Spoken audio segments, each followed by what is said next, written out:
I'd like to talk today about the two biggest social trends in the coming century and perhaps in the next 10,000 years. But I want to start with my work on romantic love, because that's my most recent work. What I and my colleagues did was put 32 people who were madly in love into a functional MRI brain scanner, 17 who were madly in love and their love was accepted, and 15 who were madly in love and they had just been dumped.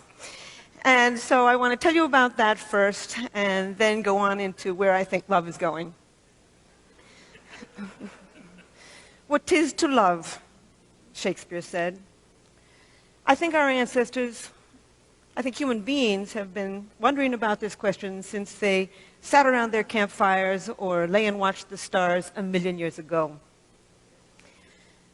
I started out by trying to figure out what romantic love was by looking at the last 45 years of research on just psychological research. And as it turns out, there's a very specific group of things that happen when you fall in love.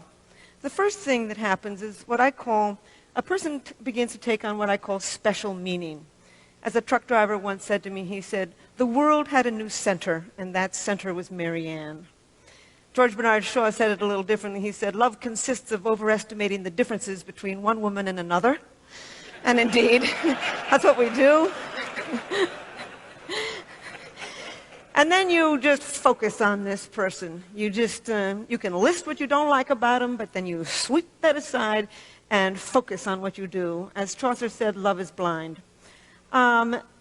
In trying to understand romantic love, I decided I would read poetry from all over the world. And I just want to give you one very short poem from 8th century China, because it's an almost perfect example of a man who is focused totally on a particular woman. It's a little bit like when you are madly in love with somebody and you walk into a parking lot, their car is different from every other car in the parking lot. Their wine glass at dinner is different from every other wine glass at the dinner party. And in this case, a man got hooked on a bamboo sleeping mat. And it goes like this. It's by a guy called Wan Chen. "I cannot bear to put away the bamboo sleeping mat. The night I brought you home, I watched you roll it out."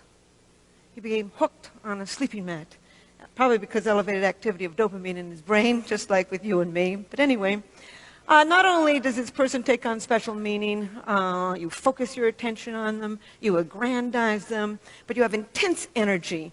As one Polynesian said, he said, "I felt like jumping in the sky."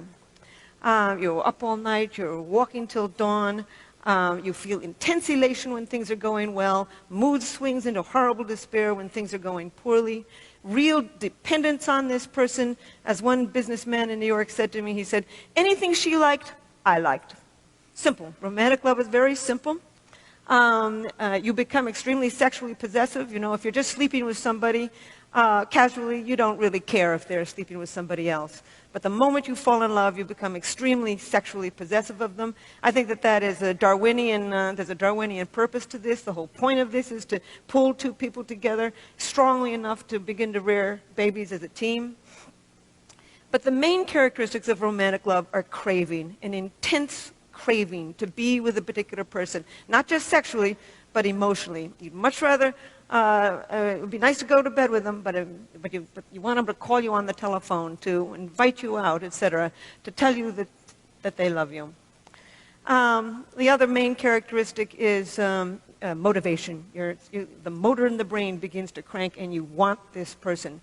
And last but not least, it is an obsession. When I put these people in the machine, before I put them in the MRI machine, I would ask them all kinds of questions. But my most important question was always the same. It was, what percentage of the day and night do you think about this person? And indeed, they would say, all day, all night. I can never stop thinking about him or her. And then the very last question I would ask them, I would always have to work myself up to this question because I'm not a psychologist. I don't work with people in any kind of traumatic situation. And my final question was always the same. I would say, would you die for him or her? And indeed, these people would say yes, as if I had asked them to pass the salt. I was just staggered by it. So we scanned their brains, looking at a photograph of their sweetheart and looking at a neutral photograph with a distraction task in between, so we could look at the same brain when it was in that heightened state and when it was in a resting state. And we found activity in a lot of brain regions. In fact, one of the most important was a brain region that becomes active when you feel the rush of cocaine. And indeed, that's exactly what happens. I began to realize that romantic love is not an emotion. In fact, I had always thought it was a series of emotions from very high to very low. But actually, it's a drive. It comes from the motor of the mind, the wanting part of the mind, the craving part of the mind, the kind of part of the mind when you're reaching for that piece of chocolate, when you want to win that promotion at work, the motor of the brain. It's a drive. And in fact, I think it's more powerful than the sex drive. You know, if you ask somebody to go to bed with you and they say, no, thank you, you certainly don't kill yourself or slip into a clinical depression. But certainly around the world, people who are rejected in love will kill for it. People live for love, they kill for love, they die for love. They have songs, poems, novels, sculptures, paintings, myths, legends. In over 175 societies, people have left their evidence of this powerful brain system. I have come to think it's one of the most powerful brain systems on Earth for both great joy and great sorrow. And I've also come to think that it's one of three basically different brain systems that evolved from mating and reproduction. One is the sex drive, the craving for sexual gratification. W.H. Auden called it an intolerable neural itch. And indeed, that's what it is. It keeps bothering you a little bit like being hungry. The second of these three brain systems is romantic love, that elation, obsession of early love.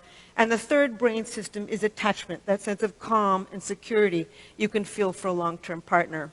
And I think that the sex drive evolved to get you out there looking for a whole range of partners.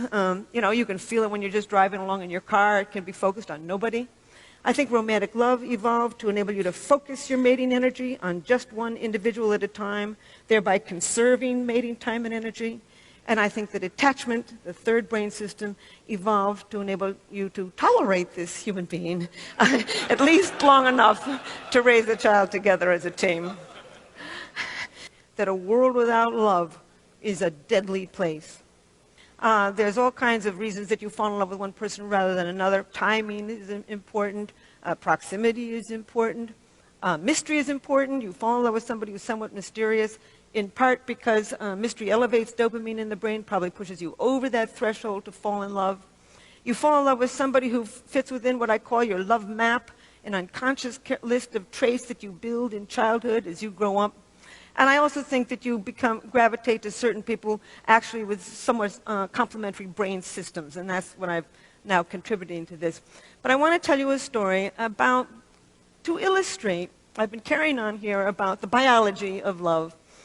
I want to show you a little bit about the culture of it too, the magic of it. It's a story that was told to me by somebody who had heard it just from probably a true story. It was a graduate student. I'm at Rutgers, and my two colleagues, Art Aaron is at SUNY Stony Brook. That's where we put our people in the MRI machine. And this graduate student was madly in love with another graduate student. And she was not in love with him. And they were all at a conference in Beijing. And he knew from our work that if you go and do something very novel with somebody, you can drive up the dopamine in the brain and perhaps trigger this brain system for romantic love.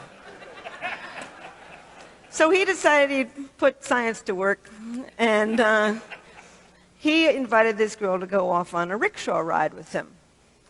And sure enough, I've never been in one, but apparently they go all around the buses and the trucks, and it's crazy, and it's noisy, and it's exciting, and he figured this would drive up the dopamine, and she'd fall in love with him. So off they go, and she's squealing and squeezing him and laughing and having a wonderful time. An hour later, they get down off of the rickshaw, and she throws her hands up and she says, "Wasn't that wonderful? And wasn't that rickshaw driver handsome?"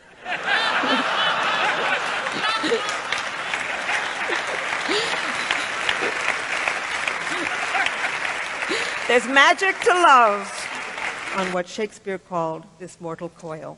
Thank you. Helen Fisher.